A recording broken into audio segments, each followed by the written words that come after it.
Hello, welcome to the Real Estate 360 Pro Show. And this is Steve Connolly, and with me is Jason Myles. We're partners in real estate. Yes, indeed. Mr. Myles.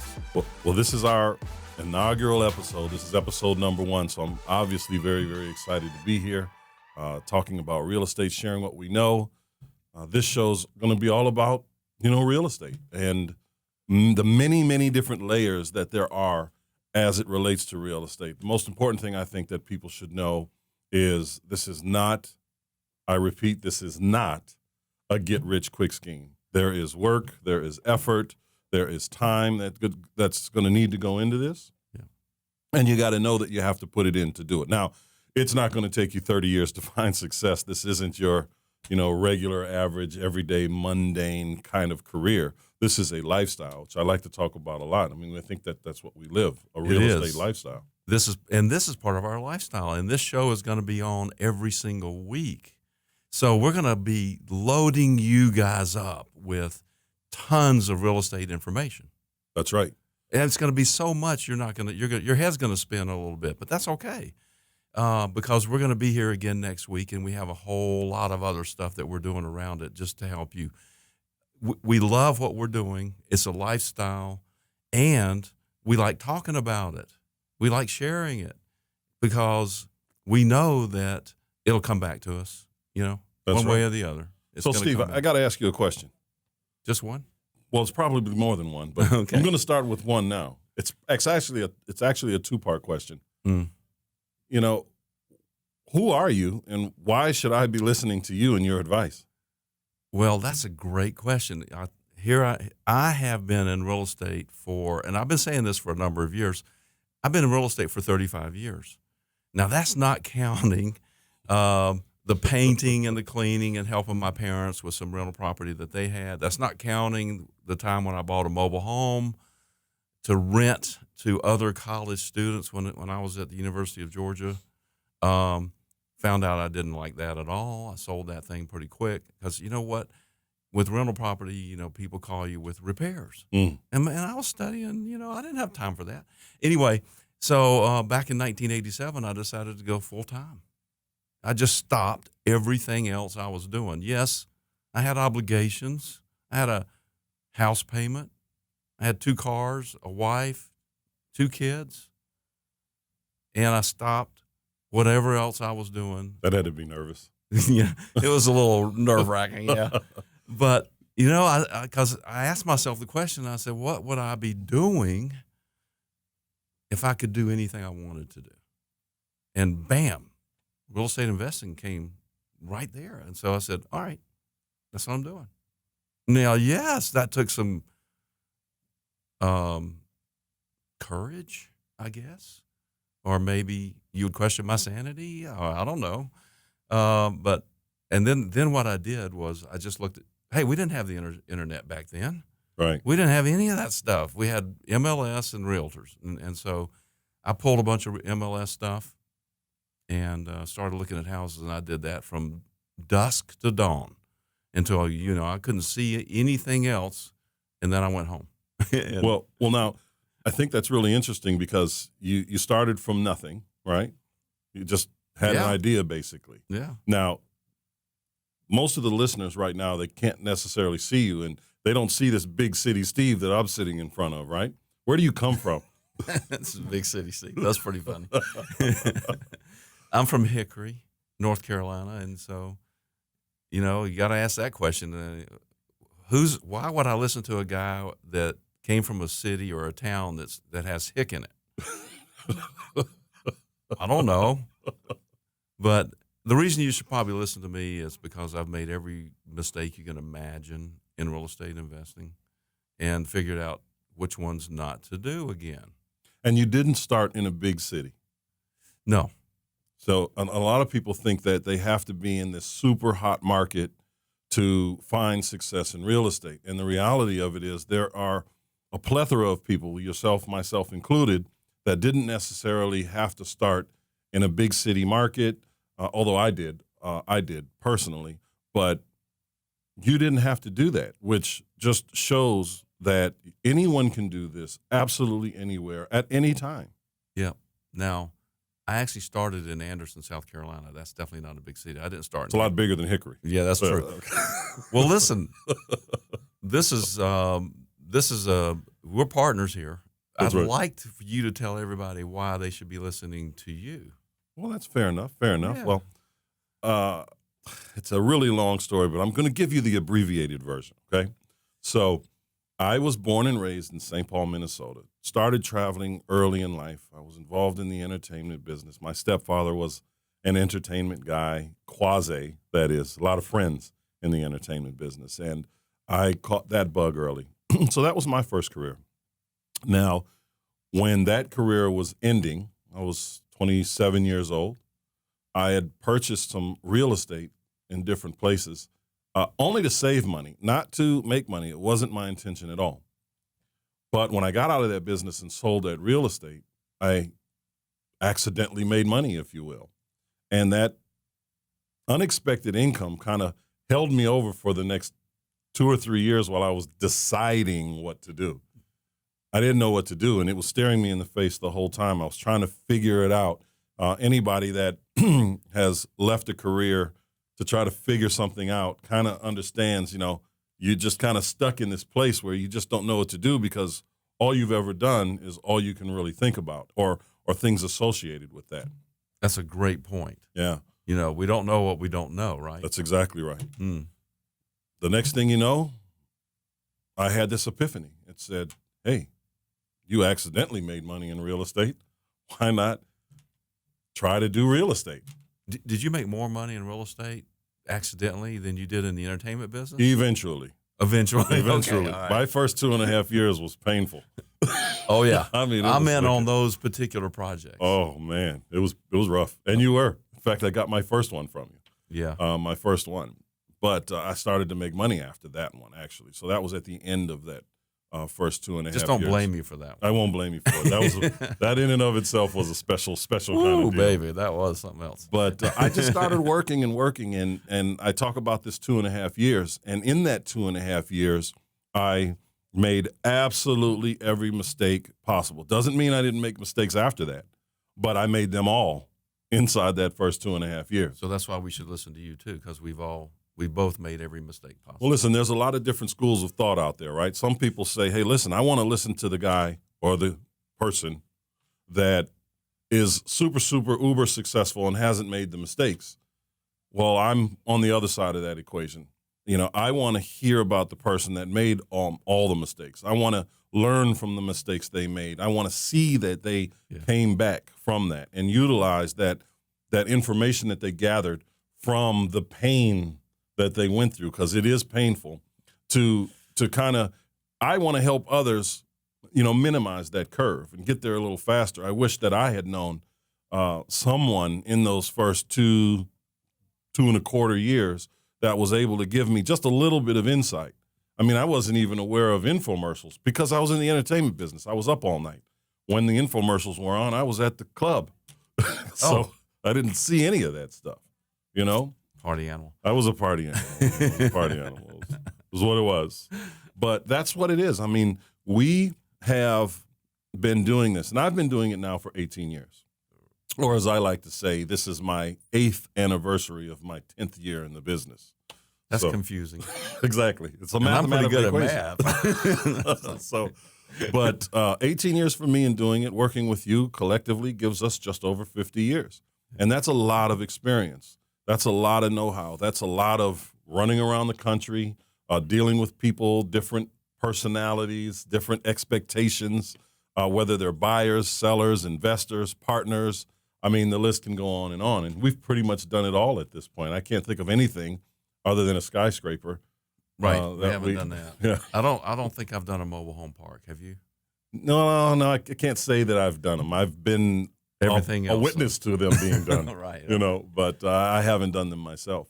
Let me say something really quick about this, because we're partners, and whether we're doing something individually over here or we're doing something collectively together, it doesn't really matter. We're just partners. Right. And what I've noticed is that when you have a partner in a business like this, you get a lot more creative than just being by yourself. You know what I'm saying? Have you guys ever heard of Bill Gates and Bill Allen? Absolutely. Sure. How about Steve Jobs and Steve Wozniak? Mm-hmm. Now, the great thing about those guys is, they had two minds creating a third more powerful mind. I'm not going to go too deep into this, but That's right. the great thing about that partnership is you don't have to have the same first name to get, to be partners. Yeah. That was a joke. They got Okay. it. They got it. Okay. Giggle, giggle, ha ha. Anyway, so Myles and I are partners, and I cannot come up with all the great ideas by myself, but between the two of us, man, it just expands like crazy. So all I'm saying is, if you're looking at doing this, find a partner to do it with, and glum on to us if you want to. In the meantime, if you can't find anybody, and have some fun. That's right. And truly about working with a partner, it's about synergy, right? It's about utilizing strengths and weaknesses. Even if you have some of the same strengths and weaknesses, they're not going to be expressed at the exact same time. So where I might be weak today in a particular place, you might be strong there today in a particular place. And that is truly, truly, truly the benefit of having a partner. But you have to find that synergy, and it starts with honesty and openness. Right. And, you're in a relationship, right? For all intents and purposes, this is a relationship that we have. You know what's going on in my life. I know what's going on in yours. We know when we're going out of town. We know when we slept in, when we had to stop early to take a nap, right? So These are the things that have to be discussed when you have this. But I think we need to take a break and send this on to our sponsorship for a minute.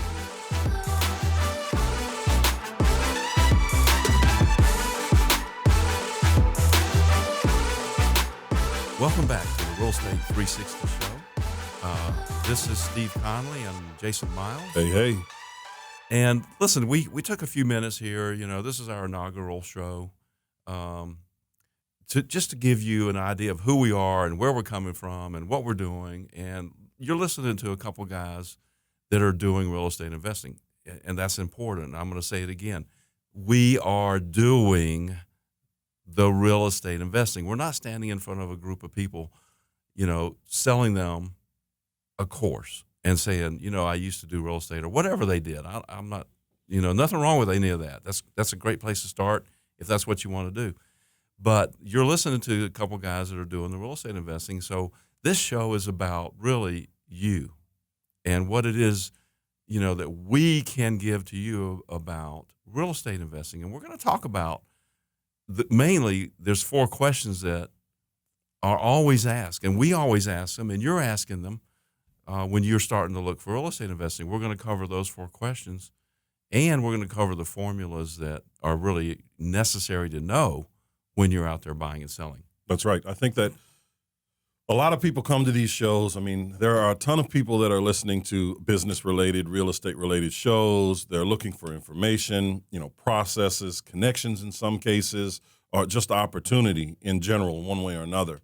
Well, I can tell you that what you're going to get from this show is, you're not going to get a bunch of the sizzle, if any. You're going to get meat and potatoes. How do you do it? Yeah, but I want some sizzle. You want a little sizzle? Yeah. Go to Sizzler. Are those still around anymore? There's a few. I've seen a few here and there.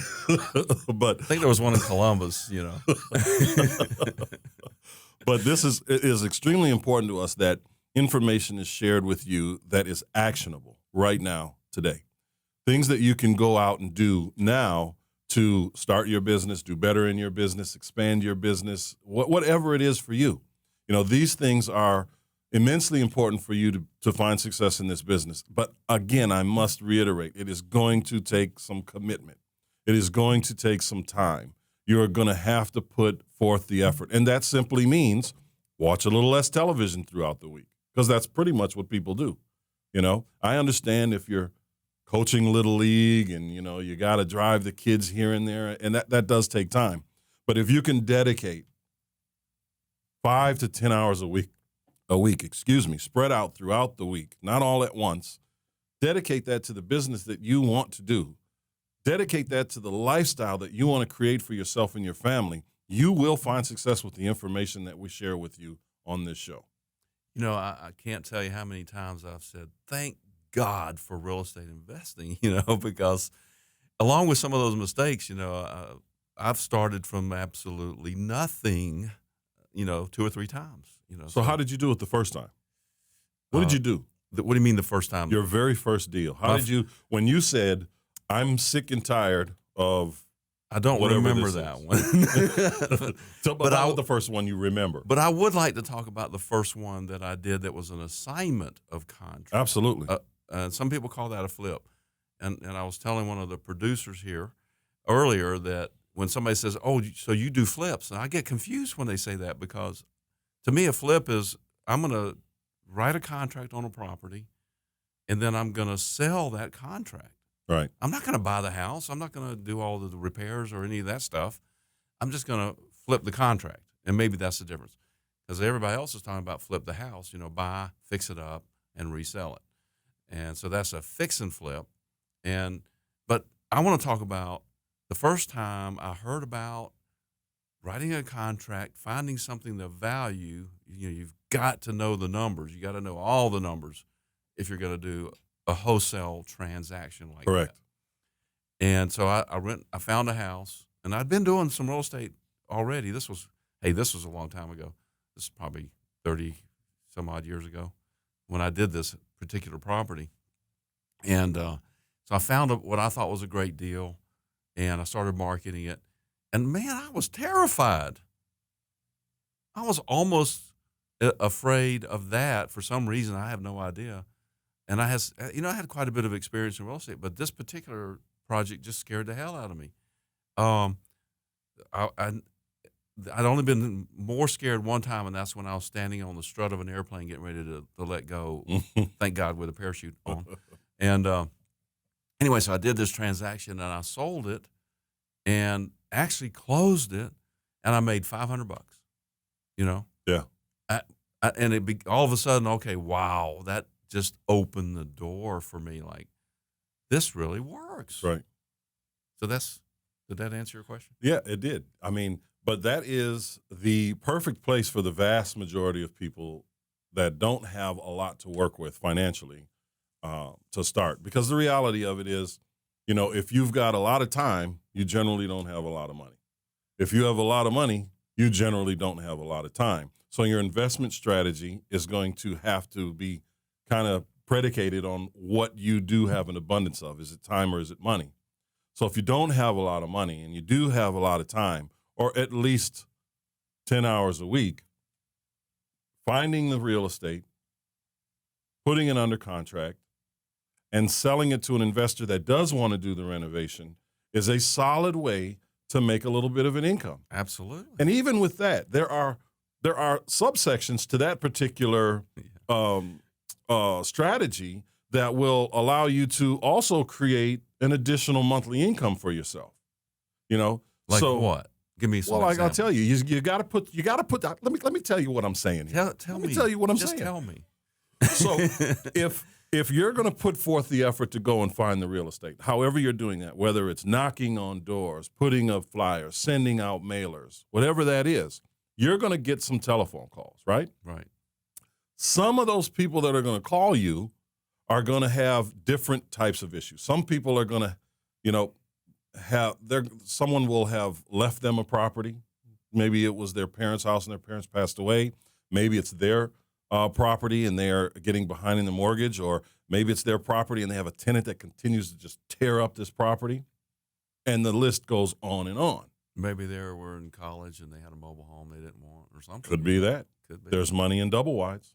There sure is. There is. So these people are going to call you. So once you learn, of course, to negotiate, which is part of what we're going to be talking and teaching about here, once you learn to negotiate that deal, you can, one, either put that property under contract, two, wholesale it to someone else, and we'll go over some examples and what the numbers look like. So maybe you put it under contract, and the average contract for most people is about a $3,000 profit once they sell it, sometimes more. I mean, we've done deals where we've made $25,000, $30,000 and more. Right. And we never bought the property? Never once. We didn't. Did we fix it? Didn't fix it. No. May have put down a little earnest money. Okay. Did we pay any closing costs or anything like that? Absolutely not. No, why not? Because that's not our job. Okay, all right. That's not our job. Our job is to simply flip the contract, Okay. if that's what we're doing. So Is that legal? it is 100% legal, and I'm glad you brought that up. Okay. Because here's what a lot of people do, and I know we're kind of getting off here for a second, Yeah. but a lot of people say, you know what, I want to get involved in real estate. And you know what the first thing they do is? The very first thing they do is call up a real estate school. You know, they Right. want to go get their realtor's license, right? Right. And when you go to the 3 weeks of realtor school that they give you, and it's all about how to fill out the contracts that are, you know, the state recognized I deals. I did that real Yeah. school thing. I did it as well, just to see how ineffective Right. it truly was. Not because I was already in real estate when I had done it, but I'm sitting there and I'm listening to the instructor teach these people in this class what they can do and what they cannot do, what is quote unquote legal and illegal, as it was stated in the class. And of course, I had to raise my hand and beg to differ. No, that's incorrect. This is what. Now, that instructor's only comeback after I had done that a few times was, sir, it's obvious that you have some experience in real estate. This is for the beginners, people that are just starting out. We don't want them to jump in that deep. Well, why not? Why would you go to a class where they're teaching you how to do something the wrong way because they think that you can't mentally handle it today? That's Right. ridiculous. That is ridiculous. That's ridiculous. So if you want to be a real estate investor, that's just not the way to go. Now, if you just want to have your real estate license, you want to become a broker, and you want to be an investor, you can do those things. By all means, I'm not telling you not to do it. I'm simply telling you that there are different levels of education that you need to focus on. Let's make this perfectly clear. The real estate course is to teach people how to represent other people. Absolutely. If you want to be a real estate investor, you're representing yourself, and you do not need a real estate license to represent yourself. You're free to go buy and sell houses on your own.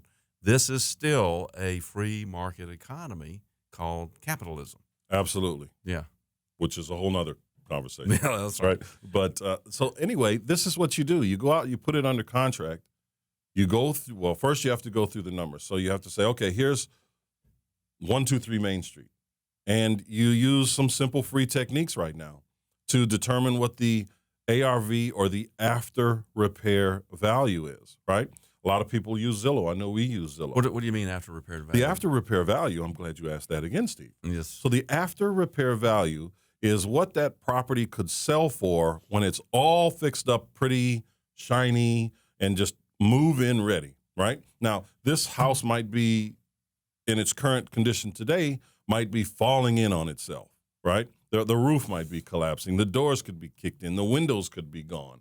You know, it could be a place that you can only find in your nightmares, right? Right, okay. But if someone was willing to come in and do the work because they were able to purchase it for the right price and renovate it for the right price, you could make a lot of money right in the middle by simply wholesaling that deal or flipping that contract to an investor that is willing to do all the work in terms of the renovation and put it on the market. So that's what the after repair value is. But we're going to kick to a break for a second, and we're going to get right back into the back end of how to do And I want those to deals. have a question for you when we get back. I can't wait about to hear. that. I can't wait to hear. Okay.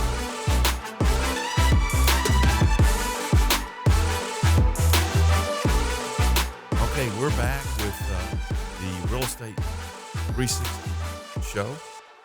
Hey, listen, sometimes I'm saying Real Estate 360 Pro show, and sometimes I'm saying Real Estate 360 show.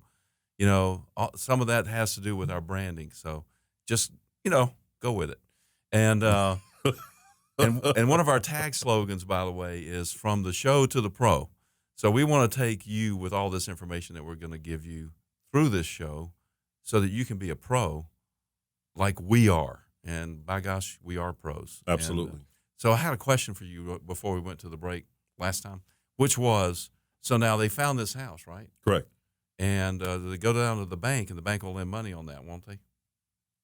Well, it depends on the kind of bank you go to, right? Okay, right. So if you So go where do they to- get the money? You know, know, they just get the bank will do that. They'll do a mortgage loan on that house. If right? you want to buy this house and this house is falling in on itself, and you happen to bank with, whatever national brand bank that's around the corner from your house because it's easy to get to on your way to and fro. Yeah, whoever does mortgages. Right. They're definitely not going to do this deal for you. Why not? Because you don't have enough cash. I have plenty of cash. If you got plenty of cash, then you're going to have to use it, right? Because your typical everyday average bank is going to look at this place and say, absolutely not. Are you out of your mind?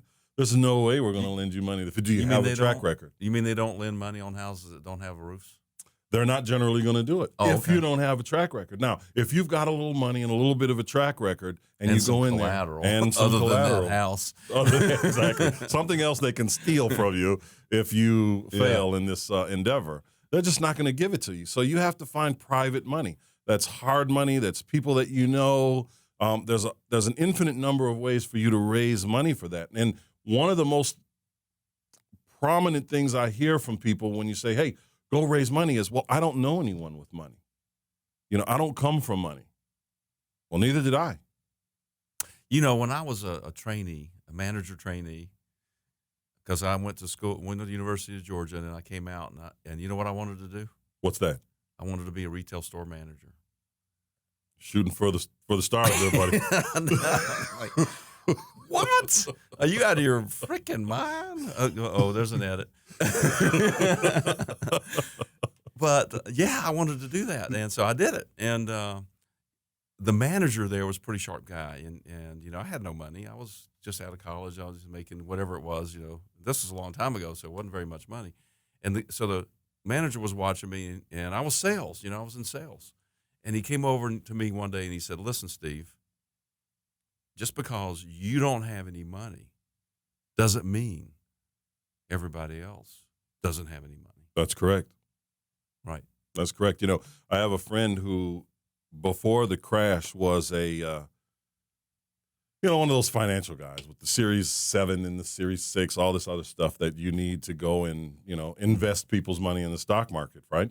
So he got into this business to obviously change his life because he wanted to earn money, because someone told him and proved to him that, hey, just because you don't have money, just because everyone you know in your immediate circle is kind of struggling, right, doesn't mean there's not a lot of money flooding in the market or waiting to flood the market.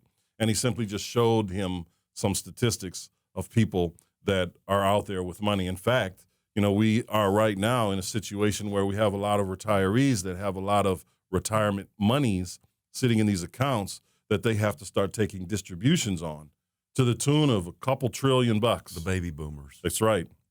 They're going to have to do something with that money. Well, but do we know anybody in the baby boomer category? It's possible that we know someone that is in the baby boomer That's right.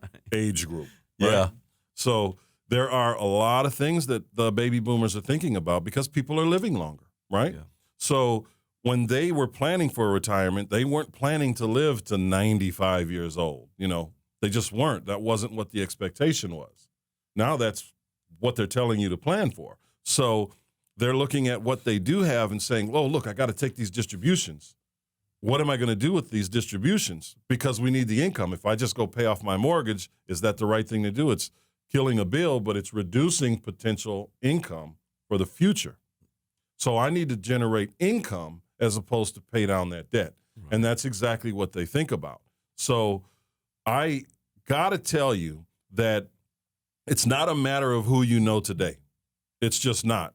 And it's not a matter of going to networking events and saying, "Hey, listen, I've got a real estate project. Will you invest in my deal?" It's not that at all. In fact, I don't recommend people do that at all. You don't go and ask people for money. You go out and you develop relationships and you look at them and you say, "Hey, listen, who do you know that might want to invest in an opportunity such as this? Here's what the numbers look like." So this is a very indirect way of saying, "I have an opportunity. I'd like you to take a look at it." But take a look at it for someone that you might know that has some liquidity. Right, because we know you don't have any money. That's correct. We've got a guy.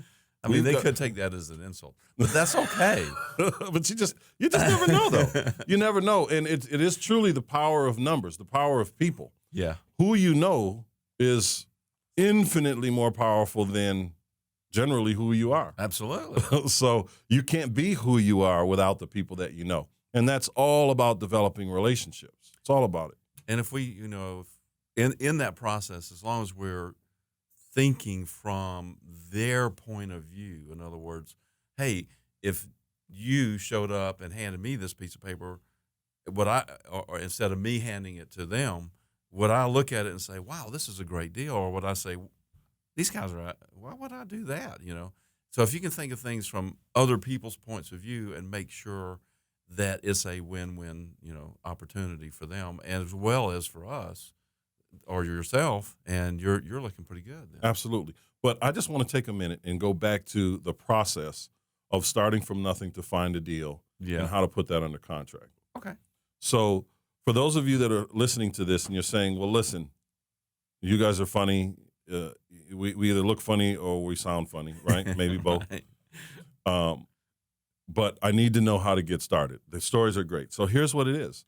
If you have nothing, I'm going to tell you how I started after the crash. Okay. After I made money, lost it in the crash because I wasn't diversified properly, and had to start back over as a single father with no money. Right. So I didn't have the $1,200 that I would have liked to invest in a direct mail campaign. I had $300, and that $300 was it. That was gas money. That was grocery money. That was marketing money. That was earnest money. So I was looking for a very specific kind of deal. Yeah. But a no money deal. It's right, or very little money. But again, if you have no money, you have a lot of time. I had plenty of time. So what I did was now let me point out one quick thing. Mhm. You not only had time, but you also knew what the hell to do next. I did know what to do. Yeah. And so that's the benefit, and which is why we're sharing it. So here's right. what you do. You have nothing but a little time. And it could be just time on the weekend, right? So what I did was I went to my very old computer with my very old printer, and I went into the Word section, and I looked for flyers. And I created flyers inside the Word program, right. 4 to a sheet. I printed off 50 sheets. I took my handy meat shears, and I cut them into quarters, and I put my children in the car, and we went door knocking. Okay, wow. That takes guts, doesn't it? That's what we do. That's what we do. I found an ugly house in the neighborhood. I started taking pictures of it, and I do it very strategically at a certain time of the day when I know that the nosy neighbor is going to be watching, because I want to drum up some conversation. So I go out, and I'm knocking on the door. Well, first I find the ugly house, and I'm walking around the house, and I'm taking pictures of it with my camera. I'm looking to see who's looking, trying to be, conspicuous, but inconspicuous with my looking to see who's looking. Right. Right. So I see that I'm being watched, and I go to the front of the house, and I put one of the flyers in the door. I go to the house where the lady's looking, and I say, "Excuse me, ma'am, do you know who owns this house over here? I see that the grass has been cut, so someone must come around to do that, semi-frequently. Do you know who owns it?" And then she proceeds to tell me the story about, who used to live there, what happened to them, and, she doesn't really know who owns it now. They just know that these people came and, boarded it up, and they cut the grass, which could be the bank or whoever.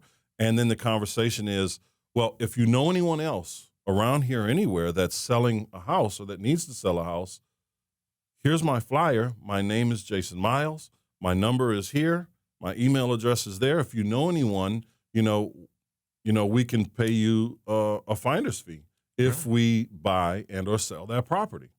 Oh. And it's just started the ball rolling. So it took me about 5 weeks of doing that. Now, when I say 5 weeks, I'm not talking about 5 weeks every day, 5, 6, 7 hours a day of doing this. I'm talking about spending about 5, 7 hours a week for 5 weeks to find the right deal. And the right deal was, I knocked on a door. A lady was willing to sell her house. She was like, "Look, it's leaking in the kitchen. I don't have the money to fix it. I just went through a divorce. We were married for X number of years. I just got to get out of this. I want to buy a condo." Hold that thought. Yes. because I want to take this last 60 seconds of this segment Absolutely. to explain what's going on here. We sound like we might be all over the board a little bit, with what we're talking about here. Yeah. We're not. There's a very precise thing that we're doing here. We've got 4 questions that we know that everyone asks. I mentioned them earlier. And those 4 questions are: where do you find the house? Where do you find the money? How much does it cost to fix it? And then who do you sell it to, or how do you sell the house? Those are the 4 questions. And so we've kind of hit on 2 of those questions already. Yeah. And we're going to finish up with that story right after this message.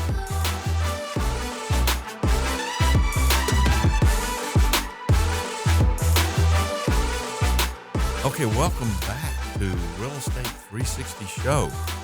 This is Steve Conley with Jason Myles. Hey. And first thing I would like to do, he was right in the middle of a story. I know it was engaging and everything, but we want to do a little promo for something that we think you'll love it. It's called Wholesaling 301. Okay, so this is how to do what we're talking about right now. Absolutely. And we're doing a physical session.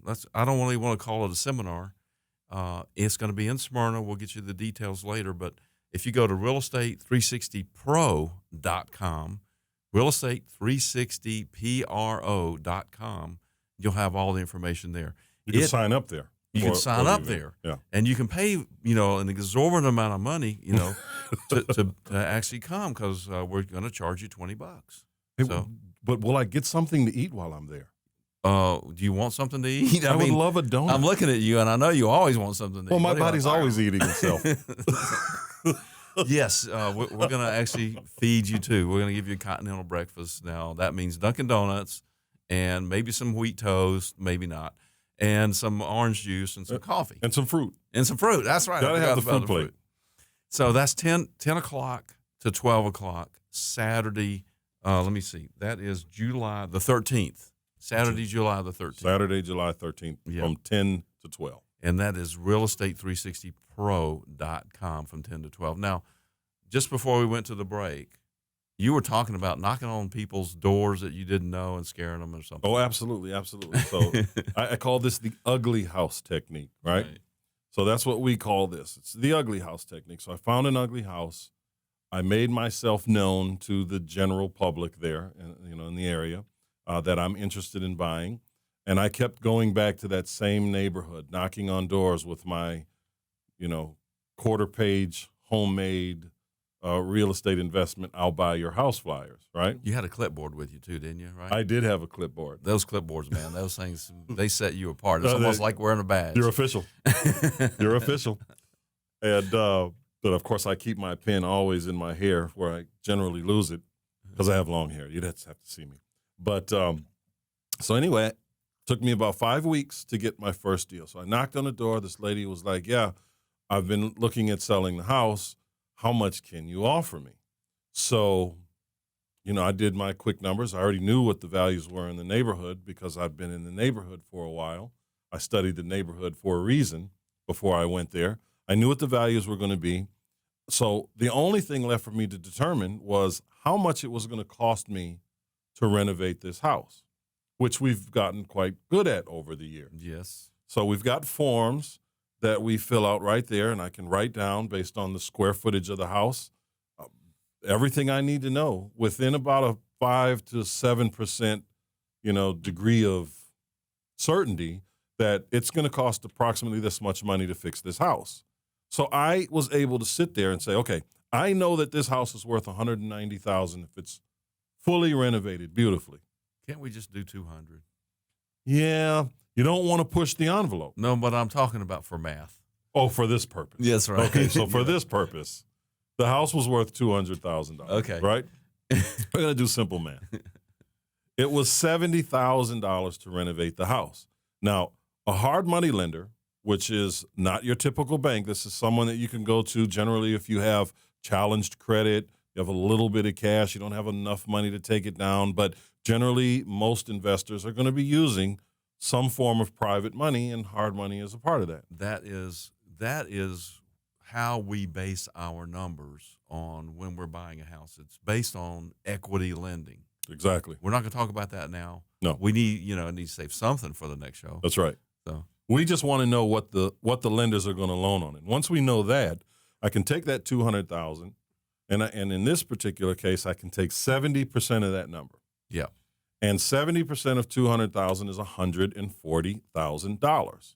So this lender, generally any lender in the local community, sometimes they're going to be a little more, but generally speaking, they're going to loan $140,000 all in on that property. Now, all in means the amount of money you buy it for, the amount of money it's going to take for you to renovate it or for someone to renovate it, and the amount of profit that you want to make in this deal, right? So Right. we've determined that this property is going to take $70,000 to renovate it. $70,000 to renovate it. So you're going to take that off of the 140. You're going to subtract that from the 140. So that leaves a potential offer of $70,000. Right. You got that now? You follow me now? I'm with you. We're just backing numbers away. So 70% of the after repair value leaves 140 minus the cost to renovate, which was 70, leaves 70,000. But we're missing one very important thing. Your profit.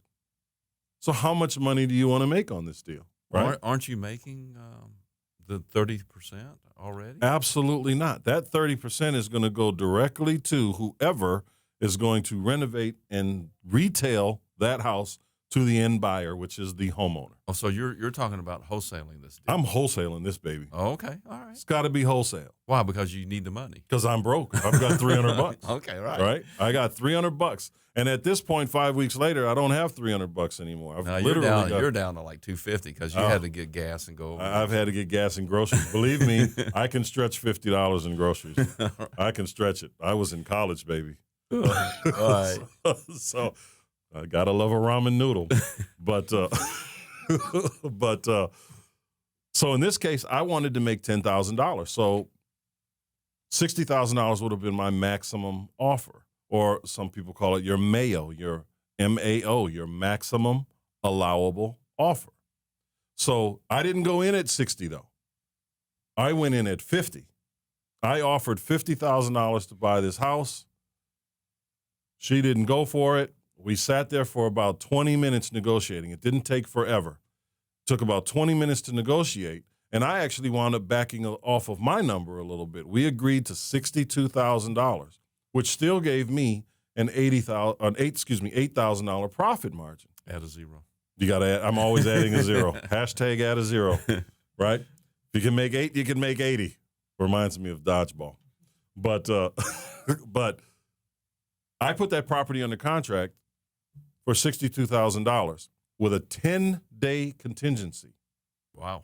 So $100 earnest money that I didn't have to give her right then and there. I had 10 days to do my due diligence. That's inspecting the property, which I've already done. I only put that in the contract, so I have 10 extra days to market it without coming out of my pocket any money. Yes. Any money. So what do I do then? Once the contract is signed, we signed it right there. $62,000 right there. I immediately jumped in my car, went home.